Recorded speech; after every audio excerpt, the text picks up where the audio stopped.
അസ്സലാമു അലൈക്കും. മുഹറം ഹിജ്റ വർഷത്തിലെ പ്രഥമ മാസമാണ്. ധാരാളം പ്രത്യേകതകൾ നിറഞ്ഞതാണ് മുഹറം മാസം എന്നുള്ളത്. ഷഹ്റുല്ലാഹിൽ മുഹറം, അള്ളാഹുവിൻ്റെ വിശിഷ്ടമായ പവിത്രമായ മാസം എന്നാണ് മുത്തുനബി മുഹറത്തെക്കുറിച്ച് പറഞ്ഞത്.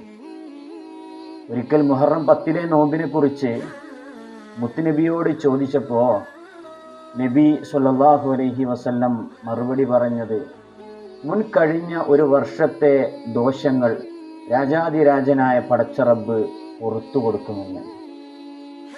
ധാരാളം മഹത്വങ്ങൾ അടങ്ങിയിട്ടുള്ള ഈ വിശിഷ്ട മാസത്തിൽ പരിശുദ്ധമായ റമദാൻ കഴിഞ്ഞാൽ നോമ്പിന് ഏറ്റവും ഉതകുന്ന പുണ്യമായ മാസം എന്നുള്ളത് മുഹറം മാസം തന്നെയാണ്.